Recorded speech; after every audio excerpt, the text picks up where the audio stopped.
할렐루야. 날씨가 점점 더워지고 있는데 하나님께서 이 더운 날씨에도 큰 은혜를 내려주실 줄로 믿습니다. 전 세계는 지금 또 다시 코로나 바이러스 변종 델타 바이러스 때문에 아주 또 어려움을 겪고 있다고 그래요. 이 어려움 속에서도 하나님께서는 일하고 계신 줄 믿으시기 바랍니다. 제가 열림 시리즈 말씀을 하나님께서 말씀하셔서 주제 찬양을 한 곡을 제가 선정을 한 게 있어요. 그게 큰 길을 만드시는 하나님, 웨이메이커라고 하는 찬양인데 이 찬양이 아주 감동이 됩니다. 놀라운 길을 만드신, 큰 길을 만드신 하나님, 기적을 만드시는 하나님, 약속을 이루시는 분, 어둠 속에 빛을 만드시는 분, 그 하나님이 느껴지지 않아도, 그 하나님을 우리가 눈으로 보지 못해도 하나님께서는 일하신다는 거예요. 이런 찬양인데 오늘 말씀 끝나고 한번 같이 불러보도록 하겠습니다. 금요 철야 예배 때는 우리 원유 목사님께서 찬양을 잘 인도하셔가지고 많은 분들이 은혜를 나누었는데, 그 찬양을 통해서 하나님께서 우리 인생 가운데도 새로운 길을 열어주시고 큰 길을 만드시는 하나님을 우리가 보게 하시고 확신하게 하시면서 이 코로나 시대를 통과할 때 하나님께서 우리에게 비전을 주시고 꿈을 주심으로 이 코로나 시대 중에서도 우리의 앞길에 새로운 길이 열려지고 새로운 문이 열려지고 기회의 문이 열려지고 축복의 문이 열려지고 우리는 그 길을 통해서 새로워지는 인생을 살아가게 될 줄로 믿습니다. 오늘은 열림 시리즈 네 번째 말씀이에요. 12번, 총 12번의 말씀이라고 제가 말씀드렸어요. 12번의 말씀 중에서 네 번째 시간, 깨달음이 오면 새 길이 열린다, 이런 주제입니다. 하나님은 깨달음을 통해서 새로운 길을 보게 만들어 주십니다.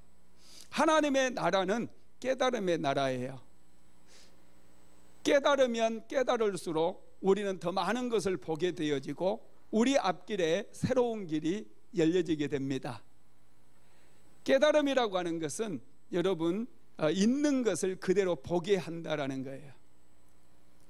새로운 것을 보는 게 아니라 있는 것을 있는 모습 그대로 볼 수 있는 것, 그게 여러분 중요해요.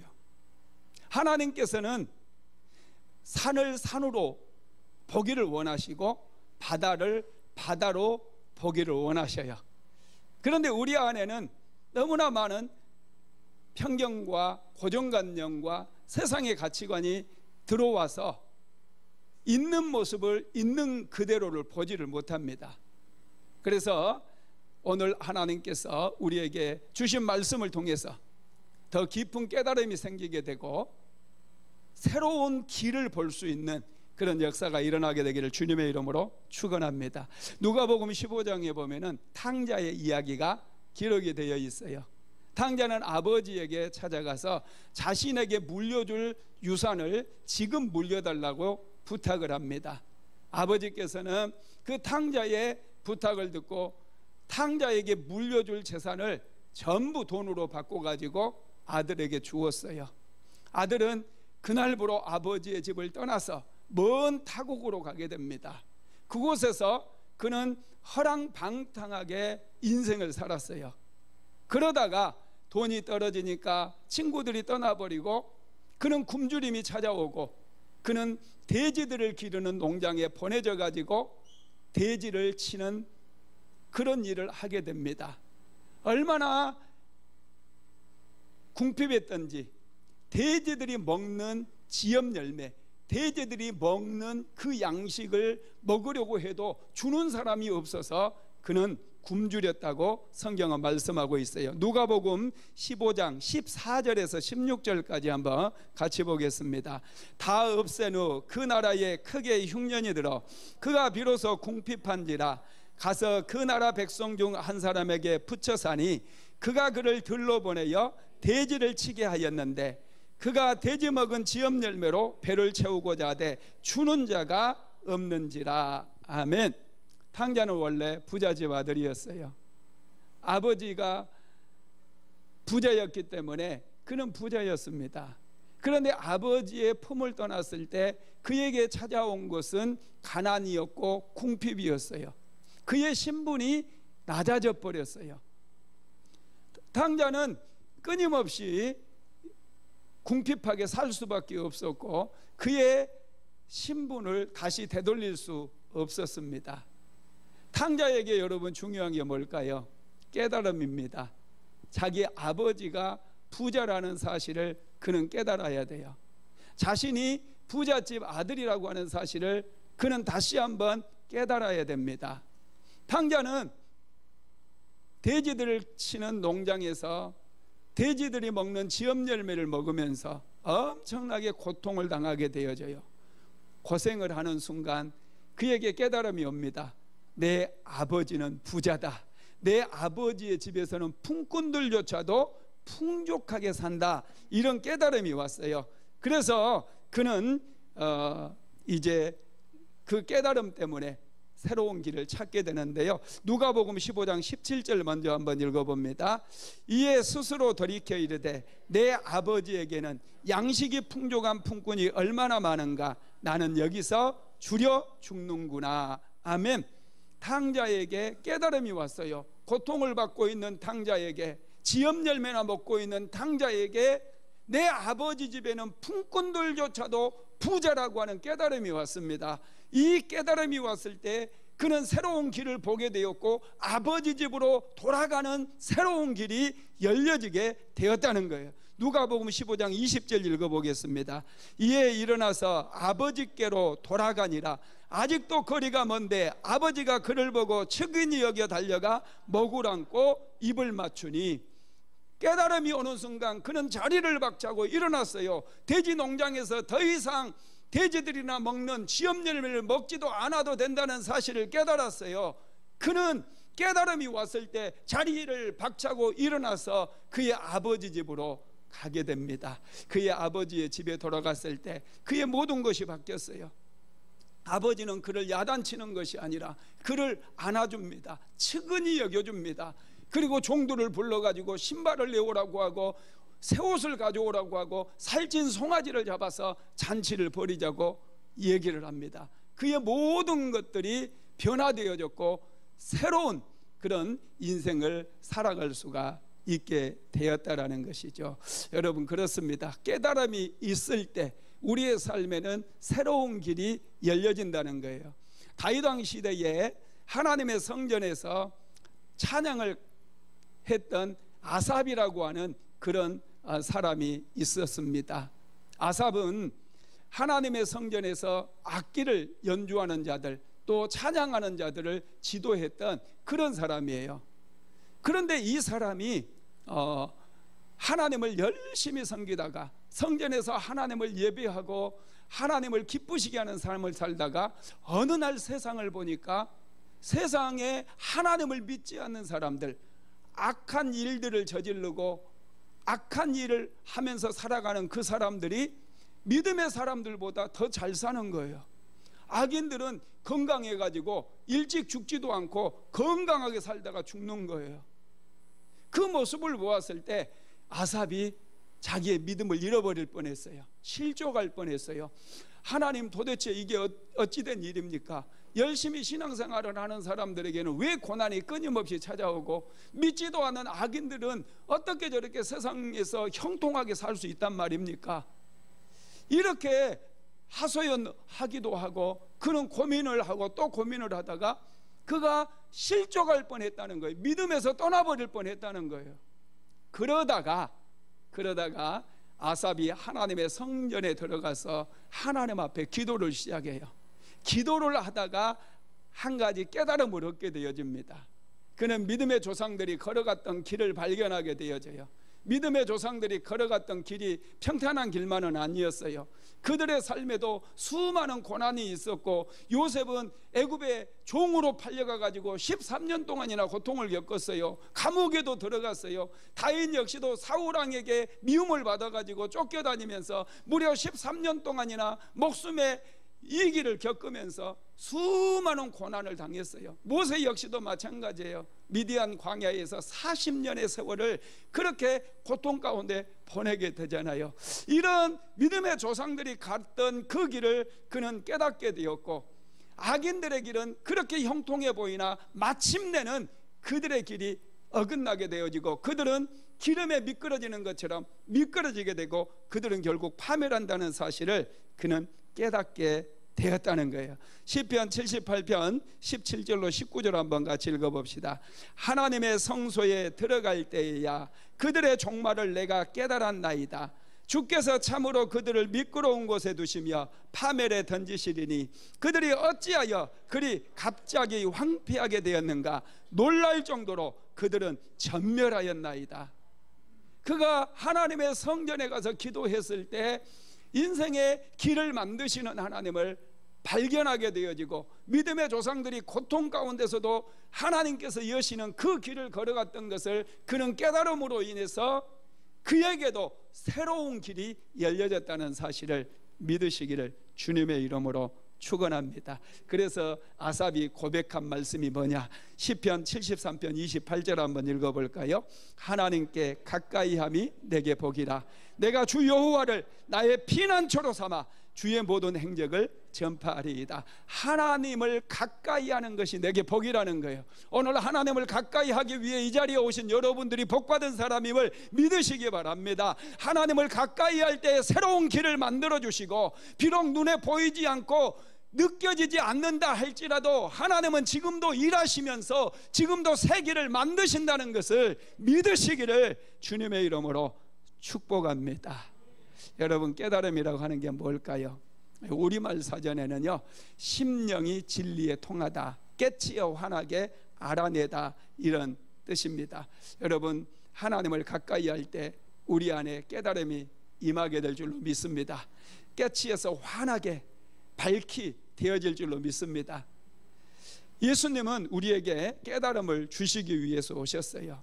우리가 예수를 믿는다라고 하는 것은요, 깨달음의 세계로 들어가는 거예요. 마치 불교에서 자기들이 득도한다, 이 도를 얻는다, 도를 깨닫는다, 이렇게 그들이 얘기하면서 깨달음이 자신들의 전유물일처럼 생각을 하는데 그건 틀렸어요.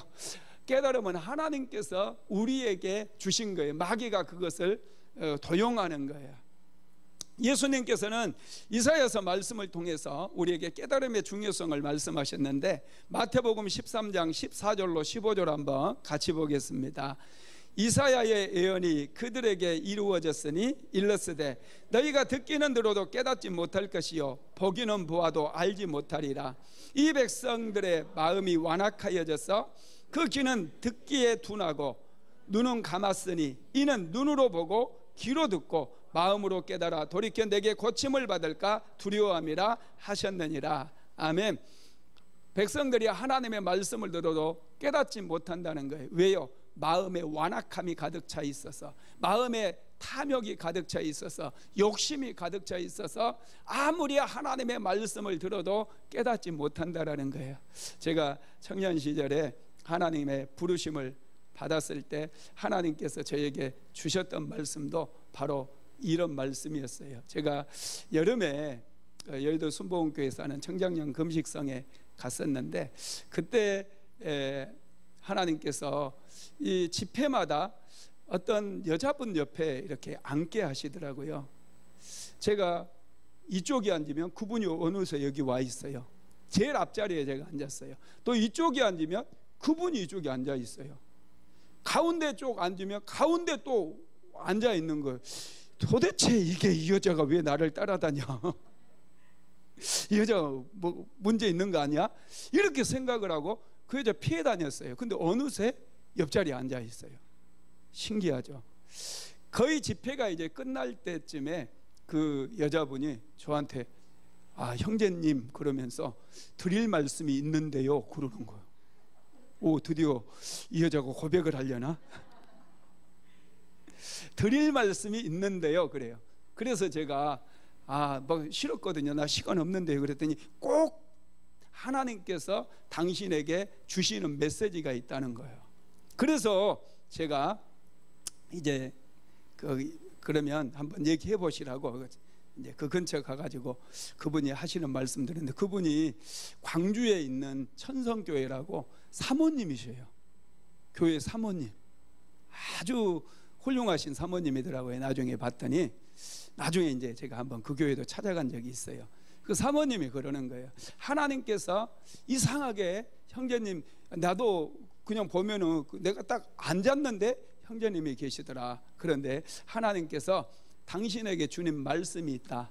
하나님께서 당신에게 이사야서 이 말씀을 주시는데 당신 꼭 읽어봐라 그러더라고요. 그게 48장 말씀이었어요. 그 말씀을 읽었는데 하나님께서 이제 그 말씀을 읽는 과정 속에서 저에게 주셨던 말씀이 뭐냐면, 네 안에 세상적인 야망이 가득 차 있어서 아무리 내가 너에게 말씀을 주려고 해도 튕겨 나온다는 거예요. 네 마음속에 하나님의 말씀이 들어갈 어떤 공간도 있지 않대요. 제가 엄청나게 충격을 받았어요. 그 말씀을 읽으면서 덜덜 떨면서 하나님의 말씀을 받은 적이 있어요. 하나님께서 그렇게 여러 번 찾아오셔서 내 마음을 두드리고 나에게 말씀을 주시기를 원했지만은 내 마음속에 세상적인 욕심과 세상적인 것들이 가득 들어 차 있어가지고 어떤 말씀도 내 안에 심겨지지 않았다라는 거예요. 들어오지 않았다라는 거예요.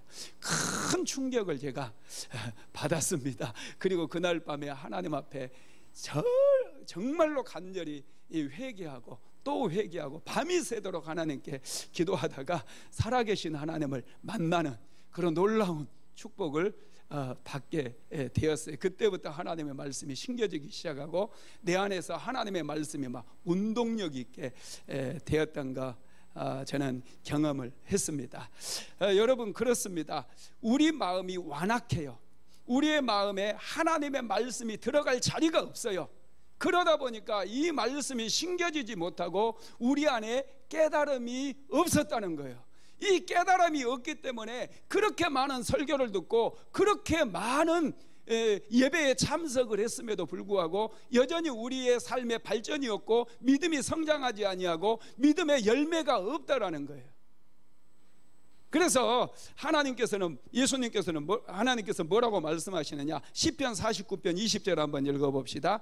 종기하나 깨닫지 못하는 사람은 멸망하는 짐승 같도다. 여러분, 우리가 다 하나님의 존귀한 자녀들이지만은 깨닫지 못하면은 멸망하는 짐승과 같다라는 거예요. 짐승들은 여러분 아무리 말해도 깨닫지를 못해요. 그래서 멸망하는 거예요. 우리 역시도 내 생각으로 가득 차 있고 내 편견이나 고정관념으로 가득 차 있으면 아무리 얘기를 해도 깨닫지를 못해요. 목사라 할지라도 자기 고정관념, 자기 신념, 자기 가치관으로 가득 들어차 있으면 하나님께서 말씀을 해도 그거 안 믿어요. 자기 생각이 우선이에요. 그래서 하나님의 말씀을 들어도 깨닫지를 못해요. 하나도 깨닫지를 못하니까 열매가 없는 그런 인생을 살아가게 된다라는 거예요. 그래서 오늘 본문 우리가 읽었던 마태복음 13장에 보면은 하나님께서 씨 뿌리는 자의 비유를 통해서 어떻게 우리의 마음을 기경해서 어떻게 우리의 마음을 갈아엎고 옥토밭을 만들어 가지고 하나님의 말씀이 떨어졌을 때 그 말씀이 깨달아지고 믿어지고 그 말씀이 풍성한 열매를 맺어서 이제 깨달음을 통해서 새로운 길을 어떻게 열어갈 것인가, 그 말씀을 오늘 우리에게 주셨다는 거 믿으시기 바랍니다. 그러면 깨달음을 얻기 위해서 우리가 어떻게 해야 될까? 첫째, 마음밭을 기경을 해야 됩니다. 여러분, 깨달음을 얻으려면 이 씨 뿌리는 비유를 이해를 해야 돼요. 씨를 뿌리는 것은 농부입니다. 씨앗이라고 하는 거, 그러면 이 씨앗은 뭐냐면 하나님의 말씀이에요. 농부는 열심히 씨를 뿌리면 돼요. 그런데 씨가 밭에 여러분 뿌려지잖아요. 그런데 이 밭이 문제예요. 이 밭이 상징하는 게 우리의 마음입니다. 이 밭이 여러분 옥토고 부드럽고 좋은 흙이라면은 씨앗이 심겨졌을 때 이 씨앗이 뿌리를 깊이 내리고 이 씨앗이 싹이 나가지고 꽃도 피우고 아름다운 열매를 충실하게 맺힐 수가 있는 거예요. 그런데 밭이 좋지 않으면, 밭이 길가와 같고 돌밭과 같고 가시밭과 같으면 씨앗이 떨어져 가지고 자라지를 못해요. 열매가 없어요. 성장이 없어요. 그래서 예수님께서 이 씨 뿌리는 비유를 통해서 우리의 마음을 보게 하시고 우리의 마음을 좀 갈아엎어서 이제 너희들도 그렇게 살지 말고 풍성한 열매를 맺는 깨달음이 좀 생겨서 새로운 길도 열리고 새로운 은혜도 받고 새로운 축복도 받아라, 이런 말씀을 주신 줄 믿으시기를 바랍니다. 예수님께서 오늘 본문을 통해서 말씀하는 이 깨닫지 못한 마음 세 가지에 대해서 말씀을 하고 있는데요. 첫째가 길가와 같은 마음입니다. 자, 마태복음 13장 19절 한번 읽어봅니다. 아무나 천국 말씀을 듣고 깨닫지 못할 때는 악한 자가 와서 그 마음에 뿌려진 것을 빼앗나니 이는 곧 길가에 뿌려진 자요. 아멘. 여러분, 길가는 어떻습니까? 딱딱해요. 굳어져 있어요. 그곳에 씨앗이 떨어지면 여러분, 씨앗이 어떻게 됩니까? 뿌리를 내릴 수 있습니까? 뿌리를 내릴 수가 없습니다. 딱딱하게 굳어진 그 땅에는 씨앗이 여러분 그냥 굴러다녀요. 그래서 새들이 와서 먹어버릴 수밖에 없다라는 거예요. 이렇게 하나님의 말씀도 오늘 이 시간 동일한 장소에서 동일한 시간에 우리에게 하나님의 말씀이 선포되고 있습니다. 그런데 이 말씀을 어떤 사람은 받아가지고 이 말씀을 싹을 틔우고 옥토밭에서 열심히 키워가지고 풍성한 열매를 맺는 그런 사람이 있는가 하면, 길가와 같이 마음이 딱딱하게 굳어있는 사람은 하나님의 말씀을 들어도 이 말씀이 그대로 있는 거예요. 그래도 있으니까 어떻게 돼요? 새들이 와서 먹어버려요. 특별히 오늘 그 말씀을 보면은요, 마가복음을 보면은 이 악한 자가 와서 먹어버린다고 그랬어요. 마태복음을 보면. 그런데 이 악한 자가 누구냐? 그게 사탄이에요. 마가복음 4장 15절 한번 같이 읽어봅니다. 말씀이 길가에 뿌려졌다는 것은 이들을 가리킴이니 곧 말씀을 들을 때 사탄이 즉시 와서 그들에게 뿌려진 말씀을 빼앗는 것이요. 말씀이 그냥 길바닥 딱딱한데 그냥 놓여져 있다 보니까, 흙에 덮이지도 않고 놓여져 있다 보니까 그냥 먹어버리는 거예요. 사탄이 와서 빼앗아가 버리는 거예요. 왜 사탄이 그러면 이 말씀을 빼앗아가는 것일까요? 구원받지 못하게 하기 위해서. 누가복음 8장 12절 한번 같이 봅시다. 길가에 있다는 것은 말씀을 들은 자니 이에 마귀가 가서 그들의 믿어 구원을 얻지 못하게 하려고 말씀을 그 마음에서 빼앗는 것이요. 그들이 믿어서 구원을 얻지 못하게 하려고 말씀을 빼앗아가 버린다는 거예요. 이 말씀이 길가에 그냥 그대로 버려져 있으니까 빼앗아가 버리는 거예요. 말씀을 들으면 구원을 받게 되니까, 말씀을 들으면 깨달음이 있게 되니까 빼앗아 가버린다는 거예요. 여러분, 우리의 마음이 왜 이렇게 딱딱해져 있을까요? 왜 이렇게 굳어져 있을까요?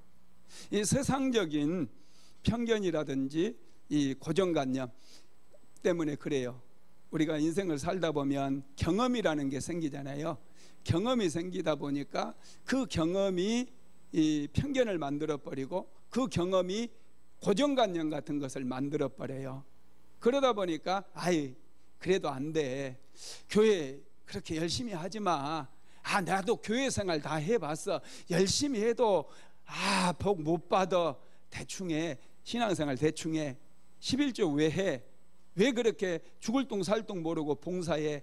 자기 경험 제대로 해보지도 않았으면서, 제대로 열심을 내서 하나님께 목숨 걸고 하나님을 섬기지도 않았으면서 그런 조그만한 그런 경험을 가지고 모든 것이 그냥 판단해버리고, 목사님이 아무리 떠들고 순종에 대한 말씀 또 매주마다 하나님의 말씀을 전해도 자기가 먼저 판단해버리고 자기의 그런 고정관념이라든지 편견을 가지고 그 말씀을 다 그냥 덮지를 않아요. 내버려 둬버려요. 그러다 보니까 마귀가 와서 그 말씀을 빼앗아가 버린다는 거예요. 이 길가와 같은 마음은요, 바로 이렇게 딱딱하게 굳어있는 마음입니다. 이런 마음은 기경을 해야 돼요.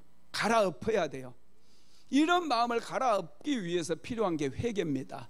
하나님 앞에 내가 그동안 열심히 살지 못했던가, 하나님의 말씀을 들어도 20년 30년 동안 하나님 앞에 예배를 드렸음에도 불구하고 믿음이 자라지 못했잖아요.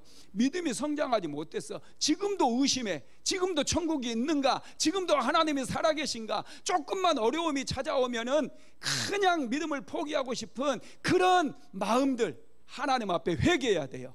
그럴 때 여러분 마음이 기정이 되어지고 하나님의 말씀이 떨어질 때 그 말씀이 깊이 뿌리를 낼 수 있게 된다라는 것입니다.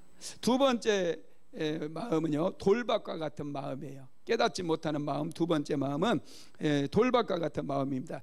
마태복음 13장 20절로 21절 같이 보겠습니다. 돌밭에 뿌려졌다는 것은 말씀을 듣고 즉시 기쁨으로 받되 그 속에 뿌리가 없어 잠시 견디다가 말씀으로 말미암아 환난이나 박해가 일어날 때에는 곧 넘어지는 자요. 아멘. 돌밭은 여러분 흙이 좀 덮여 있기는 해요. 그렇지만 흙 바로 밑에 돌이 있는 거예요. 돌들이 막 얼마나 많은지 몰라요. 그래서 씨앗이 떨어지면은 그 흙이 있기 때문에, 위에는 돌이 위에 흙이 있기 때문에 잠깐 뿌리가 내리기는 해요. 그런데 뿌리를 깊이 내릴 수 있나요? 깊이 내릴 수가 없어요. 돌이 있기 때문에. 그래서 싹이 나는가 싶더니 그냥 햇볕이 내리쬐면은 말라져 죽어버리는 거예요. 그래서 이 돌밭과 같은 그런 마음을 여러분 회복시키려면, 좋은 밭으로 만들기 위해서는 이 돌들이 상징하는 게 뭘까요? 우리 안에 있는 이 상처들, 미움, 다른 사람 원망하는 원망, 이 탐욕, 이런 것들입니다. 이런 것들을 여러분 우리가 뽑아내든지 하나님의 은혜로 녹여내려야 돼요. 그래야지 이 돌짝밭에도, 이 돌밭과 같은 우리 마음에도 하나님의 말씀이 심겨질 때 깊은 깨달음이 찾아올 수 있다라는 것이죠. 그래서 여러분 우리가 우리 안에 있는 그런 미움이라든지 용서하지 못하는 것, 원망하는 것, 남의 탓하는 것, 이런 것들을 빨리 버려야 돼요. 자꾸 내보내버려야 돼요. 그래야지 우리 안에 하나님의 말씀이 떨어졌을 때 깊은 깨달음을 얻을 수가 있다라는 것입니다. 그리고 여러분 이 돌밭에 필요한 게 뭐냐면은 습기예요. 자, 누가복음 8장 6절 한번 읽어볼까요? 더러는 바위 위에 떨어짐에 싹이 났다가 습기가 없으므로 말랐고 그랬어요. 여러분 씨앗에게 중요한 것은 습기입니다. 씨앗이 발화하기 위해서 따뜻한 온도가 있어야 되고요, 그 다음에 습기, 물기가 있어야 되고요, 햇볕이 있어야 돼요. 이 세 가지 조건이 맞아떨어질 때 싹이 나올 수가 있습니다. 이 습기는 여러분 우리가 씨앗을 받고 하나님 앞에 또 수고로움으로 눈물을 뿌리며 여러분 받아들여야 돼요. 자, 시편 126편 5절로 6절 한번 읽어봅시다. 눈물을 흘리며 씨를 뿌리는 자는 기쁨으로 거두리로다. 울며 씨를 뿌리러 나가는 자는 반드시 기쁨으로 그 곡식단을 가지고 돌아오리로다. 아멘. 하나님 앞에서 흘린 눈물은 돌 같은 마음을 부드럽게 만들어 버립니다. 모든 돌들을 녹여서 옥토밭으로 만들어 버린다는 거예요. 그래서 씨앗은 눈물과 함께 가야 돼요. 말씀은 눈물과 함께 가게 되어질 때 깨달음이 깊이 임하게 된다라는 것입니다. 세 번째로는 가시떨기 같은 마음이에요. 마태복음 13장 22절 한번 읽어볼까요? 가시떨기에 뿌려졌다는 것은 말씀을 들으나 세상의 염려와 재물의 유혹에 말씀이 막혀 결실하지 못한 자요. 아멘. 말씀의 기운을 막는 것이 뭐라고 그랬어요?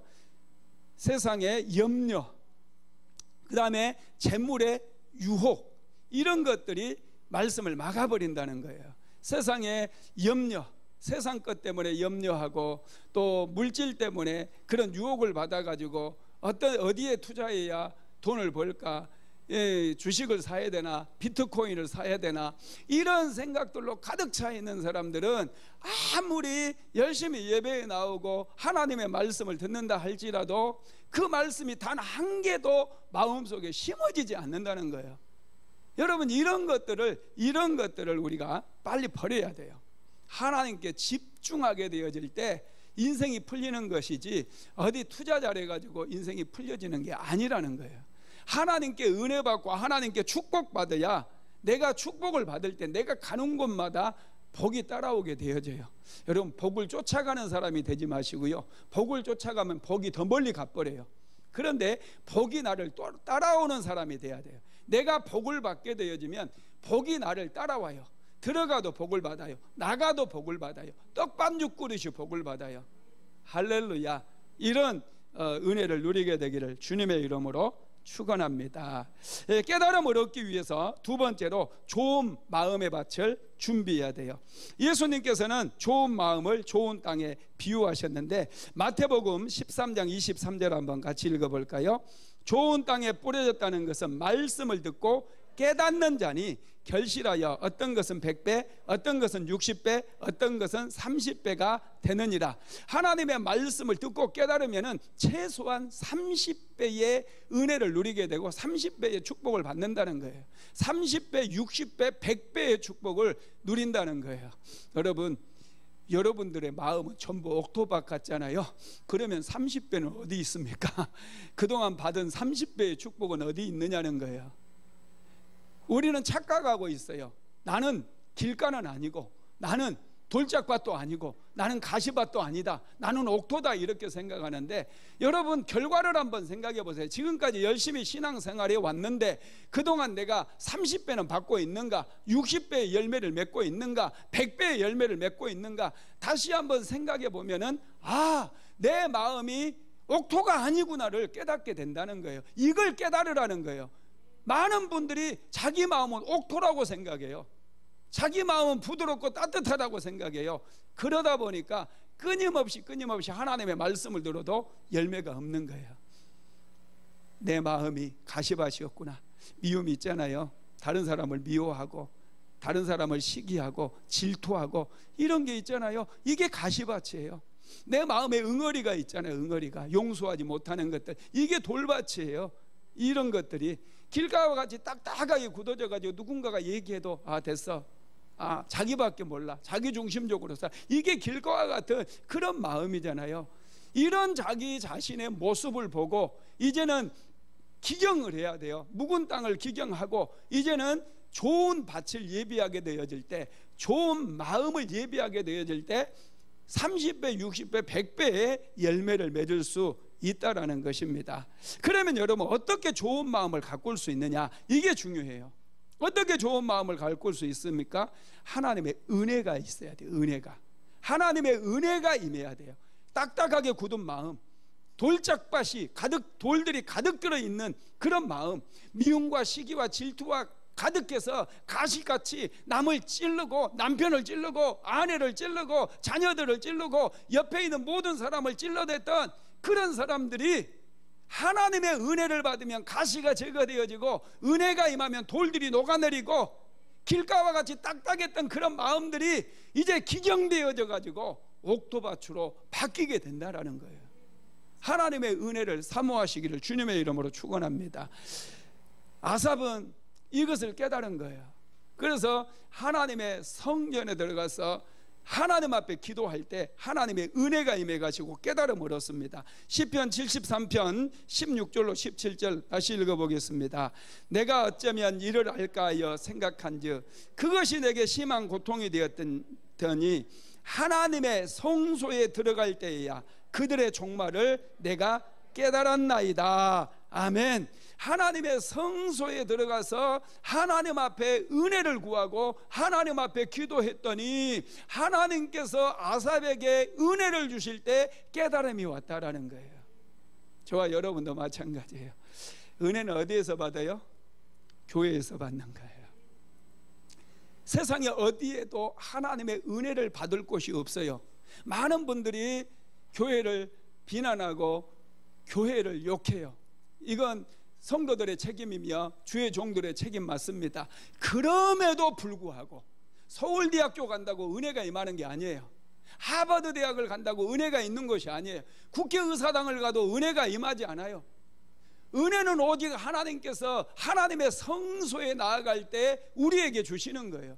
이 은혜가 임해야 우리의 마음이 기경이 되어져요. 우리의 마음에 있는 가시들이 녹아내리기 시작해요. 우리의 마음속에 있는 이 돌들이 뿌리쳐 뽑혀지기 시작하는 거예요. 그래야지 우리 안에 깨달음이 생기게 되고 새로운 길을 볼 수 있는 눈이 열려진다는 것입니다. 할렐루야. 여러분, 그렇습니다. 하나님의 은혜가 너무나 중요해요. 그 다음에 두 번째로는 잘 들어야 돼요. 깨달음은 하나님의 말씀을 잘 들을 때 임하게 됩니다. 요한복음 5장 25절 말씀 같이 보겠습니다. 진실로 진실로 너희에게 이르노니 죽은 자들이 하나님의 아들의 음성을 들을 때가 오나니 곧 이때라. 듣는 자는 살아나리라. 하나님의 음성을 들을 때 살아나게 된다라는 거예요. 하나님의 말씀을 잘 들어야 돼요. 그래야 우리의 마음이 좋은 마음으로 바뀌어요. 건성건성 듣고 대충 졸면서 하나님의 말씀 듣게 되면 끊임없이 우리는 깨달음이 없어서 인생을 고통스럽게 살아갈 수밖에 없다라는 거예요. 깨달음을 얻기 위해서 잘 들어야 돼요. 하나님의 말씀을 자세히 듣고 잘 듣고 상고하여 보고 생각해 보고 그것이 맞는가 고민해 보고 그런 가운데 하나님께서 깨달음을 주시는 거예요. 성경을 읽다가 이해가 잘 안 되는 부분이 있잖아요. 그러면은 그냥 넘어가지 마시고 이 말씀이 왜 그런가 하나님께 질문하면서 계속해서 이 말씀 가지고 묵상을 해보세요. 그러면 어느 순간에 하나님께서 깨달음을 주시는 거예요. 이게 깨달음이 임할 때에 이게 레마의 말씀이 되어지고 나에게 새로운 길을 보여주는 그런 말씀이 된다라는 거예요. 여러분 놀라워요. 어제도 사모가 이제 일 끝나고 나랑 산책하고 집에 오는 길에 사모가 그러더라고요. 하나님께서 이사야서 말씀을 통해서 큰 은혜를 주셨대요. 이 이사야서 말씀이 상당히 어렵거든요. 그런데 그 어려운 말씀을 계속 묵상하는 거예요. 또 묵상하고 또 묵상하고 계속 질문하고 그랬더니 그 말씀을 통해서 하나님께서 자기에게 레마의 말씀으로 주셨다는 거예요. 그러면 여러분 길이 보여요. 새로운 길이 열려진다라는 거예요. 여러분 우리가 잘 들어야 됩니다. 잘 듣기 위해서는 어떻게 해야 돼요? 이 고정관념이라든지 편견 같은 것들을 버려야 돼요. 마음을 좀 비워야 돼요. 이 세상적인 생각으로 가득 들어차 있으면 절대로 하나님의 말씀이 신겨줄 수가 없어요. 하나님께서 저에게 말씀하신 것처럼 여러분 세상적인 생각, 세상적인 욕심 이런 것들 이 자아를 좀 비우시기를 바랍니다. 그럴 때 하나님의 말씀이 들어오기 시작해요. 듣기 위해서는 좀 기다려야 돼요. 기도하는 것이 우리는 하나님께 일방적으로 청구서만 내미는 것이 기도라고 생각하잖아요. 하나님 이분도 좀 생각해 주시고 이것도 주시고 이건 이렇게 해 주시고 막 하나님 가르치면서 막 기도해. 하나님 그렇게 하시면 어떡합니까? 이렇게 해 주세요. 막 자기가 더 하나님보다 똑똑한 것처럼 막 하나님 가르치고 막 요구하고 막 그러다가 예수님의 이름으로 기도드렸습니다. 아멘하고 딱 일어나서 가버리잖아요. 그런데 그게 기도가 아니고 어떤 환경을 만났을 때 정말 어려운 일이 생겼어요. 그러면 하나님 이게 왜 이런 일이 생겼을까요? 코로나 때문에 우리가 어려움을 겪고 있잖아요. 하나님 코로나가 왜 이렇게 기승을 부리는 것일까요? 이런 질문을 하면서 하나님의 답을 기다리는 거예요. 제가 최근에도 하나님이 코로나가 계속해서 기승을 부리는데 왜 이럴까요? 질문했어요. 그때 하나님께서요 나는 이 코로나가 굉장히 좋다는 거예요. 왜 그렇습니까? 질문했더니 사람들이 죄를 짓는 게 훨씬 작아졌대요. 그 전에는 막 우리 대한민국 사회가 굉장히 음란했대요. 음란했어. 그래가지고 막 모여가지고 등산객들 뭐 남자 여자 가가지고 막 이상한 짓을 한다고 그러잖아요. 그리고 이 음란죄가 이 대한민국뿐만 아니라 전 세계적으로 너무너무 많다는 거예요. 동성연애까지. 동성연애자를 여러분 얼마 전에도 뭐 작년에도 그 키워 축제 한다고 시청 앞에서 막 그 난리를 피웠잖아요. 그런데 코로나 때문에 그런 게 다 없어졌다는 거예요. 하나님께서. 그래서 깨끗해져서 좋다는 거예요. 제가 그 말씀을 들었을 때 정말로 그렇군요. 하나님 오히려 감사했어요. 교회들도 마찬가지고 교회도 너무 더럽혀졌다는 거예요. 너무너무 모이면 사람들이 모이면 정치적인 문제 가지고 욕하고 서로 막 비난하고 이런 일들이 교회를 완전히 다 덮어버렸다라는 거예요. 그런데 모임 못하게 하고 같이 식사 못하니까요 차라리 하나님께서 너무 좋으시대요. 그런 얘기 안 들어서 좋으시다는 거예요. 여러분, 이런 시대에 우리가 질문해야 돼요. 질문하면서 좀 기다려야 돼. 기다려야 돼. 너무 성급하게 기도를 끝내고 가면 안 된다는 거예요. 듣기 위해서는 이 기다림이 필요하고요, 또 침묵하는 시간이 필요해요.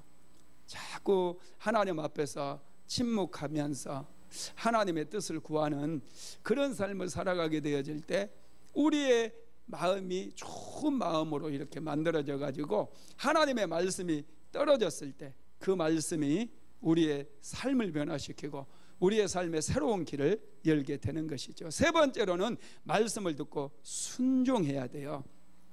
듣는 것만으로는 부족해요. 하나님께서 우리에게 말씀을 주시다가 안 주시는 이유가 순종하지 않기 때문에 그래요. 우리는 하나님의 말씀을 받으면 반드시 그 말씀을 붙들고 순종해야 돼요. 그러면 계속해서 하나님께서 또 말씀 주시고 또 말씀 주시고 깨닫게 하시고 또 새로운 길이 열려지는 것을 보게 만들어 주시는 것이죠. 말씀을 마무리하겠습니다. 인생의 문제는 깨달음의 문제입니다. 깨달음은 한 번 경험한 것으로 만족해서는 안 되고 깨달음 속에 머물러야 돼요. 계속해서 하나님께서 말씀 주실 때마다 깊이 깨달아야 돼요.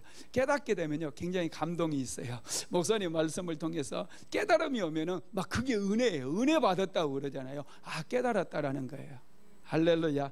이런 깨달음이 계속 여러분들의 삶 속에 넘치기를 주님의 이름으로 축원합니다. 미국의 흑인 인권운동가였던 말콤 X라고 하는 사람이 있어요. 이 사람은 흑인으로 태어났어요.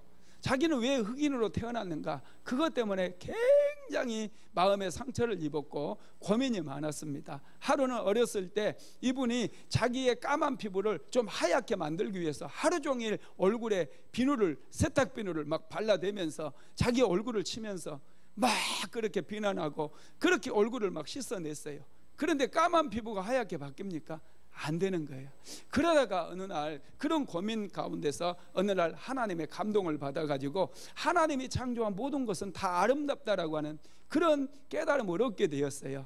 그래서 이분이 고백했던 게 뭐냐면 Black is beautiful, 검은 것도 아름답다, 이런 깨달음이 왔습니다. 그 깨달음을 바탕으로 해가지고 이분이 책을 썼어요. 베스트셀러가 되었어요. 그 깨달음 때문에 말콤 X에게 새로운 길이 열려졌고 그는 작가로서 성공하게 되었다라는 것입니다. 이 깨달음이 새로운 길을 연다라는 사실을 믿으시고 매일매일 새롭게 깨닫는 저와 여러분 되시기를 주님의 이름으로 축원합니다.